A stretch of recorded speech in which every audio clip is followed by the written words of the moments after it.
ধলাই জেলা কৃষি দপ্তরের উদ্যোগে আজ সালেমার টাউন হলে অনুষ্ঠিত হয় ক্ষেত বাঁচাও অভিযান এবং প্রাকৃতিক চাষাবাদ সংক্রান্ত বিষয়ে কৃষকদের নিয়ে এক কর্মশালা। এর উদ্বোধন করেন তফসিলি জাতি কল্যাণ মন্ত্রী সুধাংশু দাস।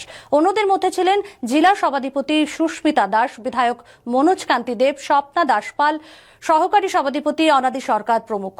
তফসিলি জাতি কল্যাণ মন্ত্রী বলেন, প্রধানমন্ত্রীর 12 বছরের শাসনকালে কৃষকদের সর্বোচ্চ সম্মান দেওয়া হয়েছে। অনুষ্ঠানের শুরুতে বিভিন্ন উন্নয়নমূলক স্টলের উদ্বোধনও করেন মন্ত্রী সুধাংশু দাস।